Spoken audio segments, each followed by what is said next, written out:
welcome back to my channel. So today we are studying for the CBMT exam. I am literally a disaster. I prepared the content for this video. I just didn't prepare anything else. I mean, my camera doesn't really have that much storage. It also needs to be charged. That's why I'm here. We got a fan going, and I'm uploading a couple of videos right now. Listen, I've been really behind on this stuff because my class has been finishing up, or my class finished yesterday, and I'm like so mentally done, but I'm gonna do this video anyway. Anyway, so before we dive in, first let me just talk, because I did upload a couple of like prep videos that I recorded a really long time ago. They're kind of cringy, but like the content is good, so I don't know, let me know what you think. Maybe I'll redo them. So before we dive in here, and today we're going, what are we even looking at? Today we're going to be continuing on. This is professional competencies. I have notes, but like that, this is the page, okay? And I'm going to pick up in the music therapy category, see, because I wrote a note for myself left off here. Okay, but before we dive in, we're going to talk about the score sheet, okay, because it's always important. And I'm going to leave this down below. So we have, let's see. Oh my gosh, why did they do this to me? This is going great so far. Okay, so referral. So these are the categories that are covered in the exam. There's referral, assessment, and interpret assessment information and communicate results, treatment plan, implementation, safety, termination and closure, documentation, evaluation, personal development, and professional responsibilities. Or professional development, professional responsibilities, okay? So, the thing is that, like, it's referral is 2 questions, assessment is 20, interpret assessment is 3, treatment planning is 13, implementation is the largest section at 63. These are points. I think I said questions before, but point-wise. Safety is 3. Termination and closure is 4, documentation is 4, evaluation is 6, professional development is 3, and professional responsibilities are 7. So whenever you're doing a major board certification exam, okay, so you need to look this information up to see what is the highest category, right? Always have to do that. And then the other thing, and that's what we're going to go over, is the competencies, because the competencies are sort of the learning objective to this exam.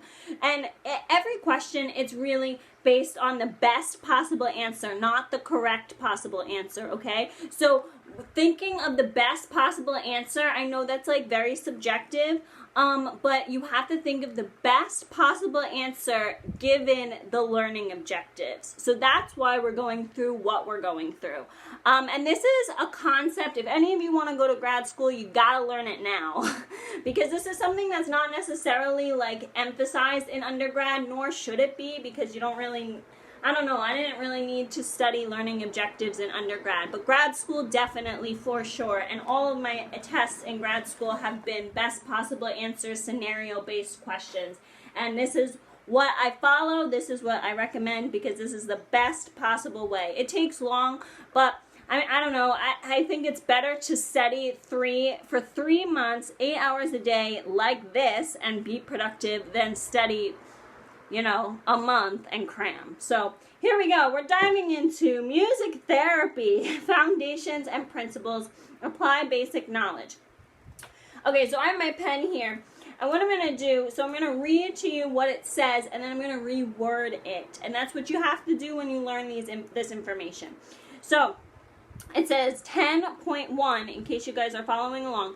Existing music therapy methods, techniques, materials, equipment, and their appropriate application. So obviously you have to make sure that you have the correct, so I'm going to put the correct materials. Next, principles and method of music therapy assessment, treatment, evaluation, and termination for populations specified by the standard clinical practice.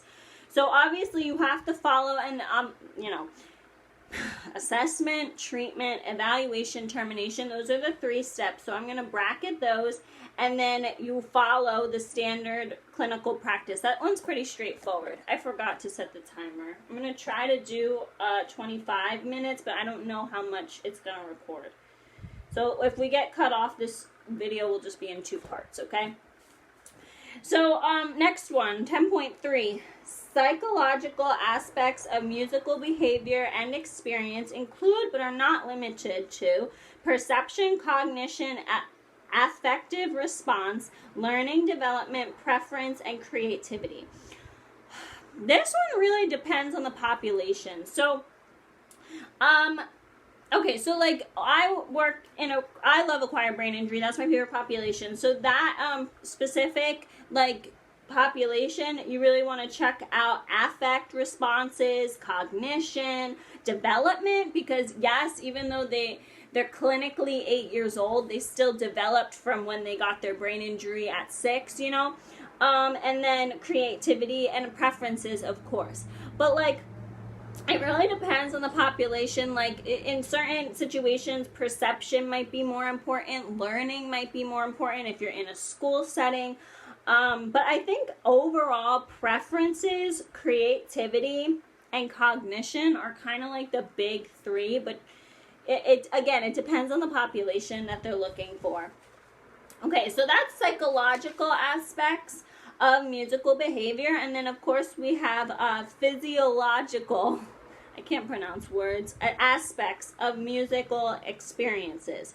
And this is more straightforward. Central nervous system, psychomotor responses, perineal nervous system. So like, and again, it really depends on the population. Obviously, acquired brain injury, which is what I'm thinking of, you know, that's main. You know, we really focus on central nervous system, just because that's where most of the damage was. But it depends on the population, and it depends on the treatment plan. But just keep in mind that music therapy is known for psychological aspects and physiological aspects. Physiological is like systems, your body, and then psychological is up here. So creativity, cognition. Philosophical, psychological, physiological, and sociological benefits of music as therapy. This is a wonderful sentence for an elevator speech. However, most people don't really understand what any of this means. So obviously, I keep saying obviously.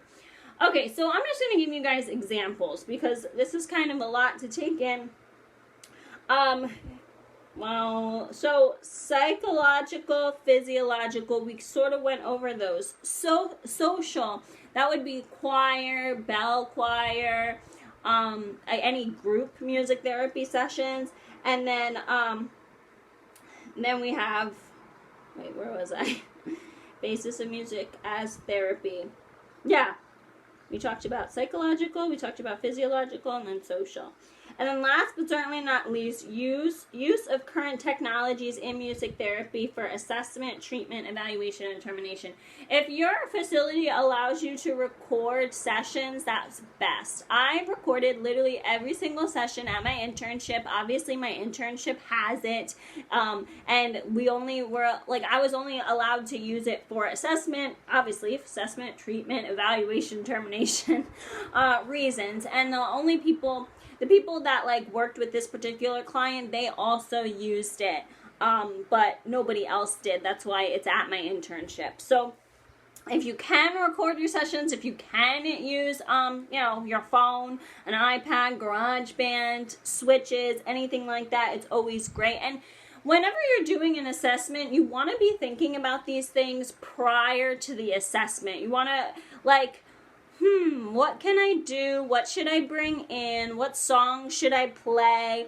And the more comfortable you get with the population, the more you'll be able to figure it out. Like the first time I did an assessment in acquired brain injury, I brought in switches because I thought that they were going to be more severe than they actually were. And they were. So, like, a lot of clients were severe. that were already at the facility, but the clients that were being assessed because they were entering the facility, they weren't, like, they could do large motor movements because they were on the younger side. So then as time went on, I was like, okay, well, we're assessing a lot of individuals who are in their 30s, so bringing a keyboard, bringing guitar, playing like classic rock, playing the Beatles, maybe some 90s music. This is what I'm going to do for the assessment. But again, like, it's trial and error, and you really got to know, like, your population. It takes time, but honestly, like, there's, you really, I don't want to say you can't mess it up because there's always room for error, but you'll be able to be better at assessment as you progress. You just have to be creative. I think that's the main objective. Just be creative, be open, explore different ideas, and be open to like what the therapist says or what the client says, because they might have had music therapy before. That's happened to me, and they have music therapy before, and they don't necessarily say it, but they'll like hint at it, or they'll react to a certain instrument in a positive way or a certain instrument in a negative way, and then you go through their file and it's like, oh, they already had music therapy in the past. So to sum up this basic knowledge section, it's just really going through the four steps: the assessment, treatment, evaluation, and termination, and then using everything that you possibly can, to assess the client. And it's just like the basis of music therapy. That's all I gotta say. Next one, client assessment. I kind of dived into this, so I probably hit a lot of these points. So select and implement effective cultural-based methods for assessing the client's strengths, needs, musical preferences, level of musical functioning, and development. Yeah, so this is one of those that it says culturally based, so keep that in mind for the exam, but in real life, it's just more like what's appropriate for their age and their background, which you'll start to learn your population better as you experience it. Observe and record accurately client responses to assessment. This is where recording the assessment session comes into play, because then you can like interact with other music therapists if you're not sure about something. Identify the client's functional and dysfunctional behaviors. Trying to think of an example of when a client showed dysfunctional behavior. I did have this one client who always like whacked his instrument, like I would put his instrument like down and then he'd like whack it. And I thought it was because he was upset, but it turned out that like he just had these spastic movements that he couldn't necessarily control. So that was something that like was sort of dysfunctional to me because I never saw it before, but then in reality it was just part of his condition, and then it led to a better medical assessment because I noticed that. Identify the client's therapeutic needs through an analysis and interpretation of assessment data. This is, again, another one where the goal, I'm getting comfortable, the goals for clients, like depending on the population, you might end up getting the same goals and objectives just because of the population, and then other times you might get different goals and objectives. Communicate assessment findings and recommendations in written and verbal forms. Yes, so the thing with communicating, when you notice something in an assessment, you need to understand what you just saw. So in an example, I told you about the client like hitting the drum off the table. It like, okay, I saw him hit the drum off the table multiple times and there was no change in affect. That's what I saw, okay? And then I had it on video, so I went over with my therapist like what I saw. So clearly I'm not saying a feeling like, oh, he was mad, so he hit the drum off. I'm telling you that he hit the drum off and there was no change in affect. I'm literally telling you the facts. So that's what you need to do when you communicate the findings. You need to say the facts and don't like add any fluff to it. And then when I talk in that situation, I talked to other music therapists, and then they said, oh, you know, it could be this, it could be that. Why don't you look in his records, right? So then I looked in his records, and then I found out that these spastic movements were very common, and he often moved his head, not necessarily his arms. And then that's when, you know, I wrote the report up, and the report was going to nurses for the next step. But the thing is that you write it down, right? You write, this is what happened in the assessment, very like objective, and then you tell the nurse that it's going to. Because if you don't communicate it in both ways, then information tends to get lost, and then you really didn't do that great of a job assessment-wise, okay? So there you go. Assessing clients, to be honest, in real life, you don't really do it that often. If you're working in a long-term care facility, you really don't do it that often. But if you're like acute, you might end up doing it more. Okay, next is treatment planning. This is, let me just see, because assessment's 20 questions. Don't even like do assessment that often. I'm sorry. Treatment planning. This is why I don't like this exam. So select and create music therapy experiences that meet clients' objectives. Formulate goals and objectives for individual and group therapy based on findings. Identify clients' primary treatment needs in music therapy. Provide preliminary estimates of frequency and duration of treatment. Select and adapt music, musical instruments, equipment for the strength of the client. Formulate music therapy strategies for individuals and group based upon the goals and objectives. Create a physical environment. Play and sequence music therapy sessions. Determine the client's appropriate music therapy group. And then coordinate treatment plan with other professionals.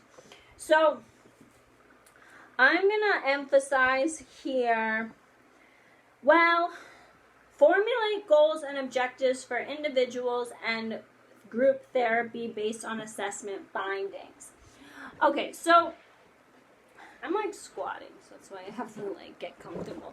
Okay, so when it comes to formulating goals and objectives, like I mentioned before, a lot of times similar populations, they'll have like similar goals and objectives. So like, if, for example, when I worked in acquired brain injury, usually socialization was a major goal. And the reason why is because in acquired brain injury, the specific type of clients I had they were always into themselves. Like, oh, I need help. Oh, I need to go to the bathroom. Oh, I need to get dressed. Oh, I want this. I want that. And that was just because they couldn't do a lot of stuff, so they needed people to help them. But they weren't very good at communicating with other people. Like, there would be times we would sit like 3 of them in a room and they wouldn't talk to each other, but they would talk to the staff. So it was like the 3 of them left alone together wouldn't say anything. But then once one staff member was there, it was like, oh, can you help me with this? Can you get me a glass of water? I have to go to the bathroom. I have to get dressed. You know, like that kind of stuff. So for them, it was always socialization was a major goal. And like, for an objective, you know, you can make that smaller. Oh, we'll talk to fellow clients 1 time during the session. And then you could use like an instrument passing activity, or I'm sorry, intervention, where like they'll pass the instrument and they have to say the client's name, you know, and then, oh, maybe we'll up it to 2 times, maybe we'll up it to 3 times, you know.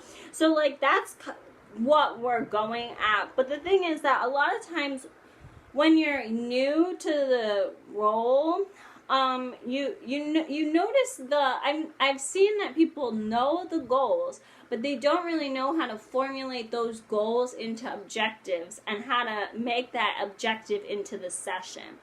We'll have to explore this a little bit more because I could talk about it forever. But the point is that You really need, depending on the population, you really need to figure out what goals are pretty common. Is it cognition? Is it memory? Is it socialization? You know, is it emotional?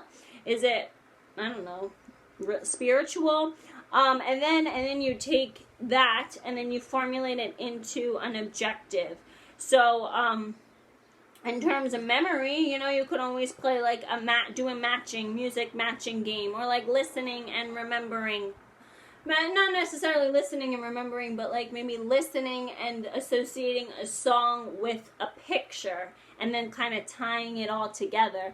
Again, it really depends on the population. Like, this is where now I'm getting angry. And I'm not even taking the exam. But, no, but like, the thing is that you formulate your goals, right? And then, I guess, when studying for this exam, the best thing to do would be to formulate, like, major goals and then figure out, like, what would be an appropriate objective, what would be an appropriate musical implementation, and like doing it that way for like 5 goals, you know? And then, because a lot of people don't really know how to associate it. Like, they think they do, but they actually don't. So moving forward, select and adapt musical instruments, equipment, based on the strengths of the client. So this one, again, you really need to be open and like open to trying a lot of different things. That's like all I have to say, because sometimes you need to like tie bells around somebody's foot. Sometimes you need to like put the switch like right by somebody's head. So you just need to be open. You can't think of music. You can't think of instruments. You can't think of music in a traditional way. You have to be very, very open-minded and flexible. Create a physical environment. Usually there's a room associated.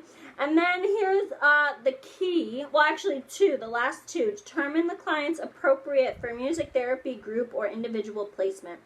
In real life, I didn't I did do this at my old job, or at least tried to. But like during my internship, my supervisor did this already. And she coordinated, it was based on the diagnoses, like the medical diagnoses that she grouped the clients together.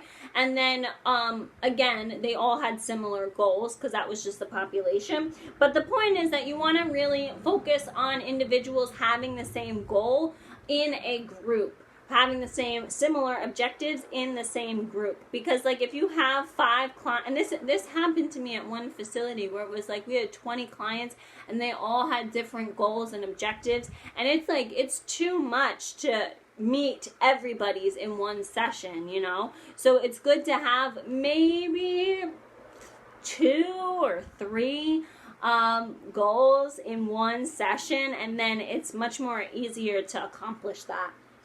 And then coordinate treatment plan with other professionals. This one's hard because this kind of falls into the advocacy category. I had a lot of people like look at me like I had 5 heads, or like didn't take my treatment plan seriously because like I was a musician. So again, you really need to back up. If you're going to explain this to somebody, you really need to back up your facts and have like the research and the outline. Have like medical research, because usually they like respond better to medical research than to like your treatment plan. But like have medical research, have books, and like give them the facts, because then that really shuts them up. Okay, so we're almost done here. Yay! Or at least it says 23 minutes. Let me see how much time I actually have. Oh, we have 7 minutes left. Okay. Moving on, therapy implementation. This is a big category. Okay. So, we have recognize, interpret, and respond appropriately to significant events in music therapy sessions. These events often occur, like they'll be very small, like, you know, like a little like eye movement or a little like, you know, twitch or something. So they're not always noticeable, but the more you work with a client, the more you'll be able to understand what that means for them. Provide music therapy experiences that address assessed goals and objectives for the population.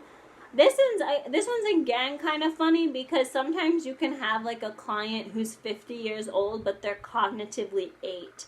And then that doesn't really work with the standard of clinical practice. But, you know, if you have reason to back up why you chose which music and which musical experience, that's all that matters. Provide verbal and nonverbal directions and cues necessary for successful client participation. This is again why I mentioned you really need like 2 major objectives, 2 major goals, 2 major objectives in a session, so that way everybody can succeed in their goal. Nonverbal direction sometimes means like bowing your head or stopping the music, or sometimes like moving in a specific way. Provide models for communication expectations of behaviors to clients. This one, people don't know, but you have to teach your client how you want them to respond. So like if you're singing a hello song and you're like, hello, Johnny, let's all say hello to Johnny. And then you like stop. A lot of times the clients will also stop because they don't know what they're supposed to do. So in that situation, you want to be like, oh, hello, Johnny. Let's all say hello to Johnny. Hello, Johnny. Like, you know, and change your voice and like move your head. All right, let's try it again. Hello, Johnny. Let's all say hello to Johnny. Ready? 1, 2, 3. And then like, then you move your head just like you did before, but you don't say it, you know, so you actually have to teach the clients like how you want them to respond. People don't know that and they don't do it. So that was verbal models for communication. Utilize therapeutic verbal skills in music therapy sessions. I went to a session once, like I went to a conference and they talked about like not using verbal skills, but people, again, clients aren't used to people singing all day long, so you can't be like singing commands to them, so you need to split the difference. Provide feedback on, reflect, rephrase, and translate the client's communications. Yeah, that's for sure, because they're gonna show you their communication in a variety of different ways, not essentially what you think is communication. Assist the client in communicating more effectively. This is a kind of hard topic because like if a client like nods their head and that's the way that they say hello and they're nonverbal, well, you can't necessarily teach them how to communicate verbally, you know? So take that one with a grain of salt. Sequence and pace music experiences within a session according to the client's needs and situational factors. With acquired brain injury, I often did, I didn't do a hello song because they were adults, so I did an opening song. I did, I guess more of a movement, warm-up type of song. Then I did a really high energy, Beatles, Grateful Dead, what's that other guy? Oh, I'm forgetting now. Beach Boys, I guess. Those kind of like songs that everybody could sing along to. And then I did sometimes I did like a slower, relaxing song, and sometimes I did a close, but then close, yeah. It depended on how long the session was, if I got to that third intervention. But that's how I did it. It was an arc. So it was like an intro, some movement, warm-up, something very high energy, like more calmer, and then goodbye. Or closing. So that's kind of how you need to pace it. If you're working with, if you're working in a nursing home, it might just be like a steady, like, you know, and then kind of go up a little bit and then down. If you're working with kids, it might be like high, high, high, high and go down a little bit. But the point is that you really need to figure out where your clients are at and then create the experiences based on that, and make sure each experience transitions effectively and accordingly. Like you really shouldn't be going from like Latin to country in like back to back, you know, because that's just going to confuse the clients. You have to remember that their cognition isn't really that fast and it takes them a while to understand what's actually going on. So keep that in mind. Then we have conduct and facilitate individual and group music therapy sessions, implement music therapy program according to the treatment plan, promote a sense of group cohesion and feelings of group membership. I really like karaoke. I think is a great intervention that you can do it with goals, you can do it leisurely, and it really helps promote group cohesion. Develop and maintain repertoire of music for age, culture, and stylistic differences. Again, that's like kind of subjective because it depends on where it really depends on where the client's at. They rule the whole session. Recognize and respond appropriately to effects of clients' medications. Yes! Oh my gosh, one time I had this client and he started taking his seizure medication in the morning. He used to take it in the afternoon. And then he started falling asleep during my sessions. Like, and this happened 3 weeks in a row. So then I told the nurse, and then they changed his seizure medication back to the afternoon. And then maintain and work knowledge of new technologies and implementation as needed to support client progress towards treatment goals and objectives. Yes, you want your clients to succeed, okay? You do not want them to stay at the same goal forever because then you're not really doing your job, okay? So you need to make sure that you're using all the resources, technology, instruments, people, sometimes, oh, there you go. Sometimes more different therapists, you know? And that's it for our session today. So we're going to pick up at therapy evaluation in the next video. Okay, talk to you guys later. Bye!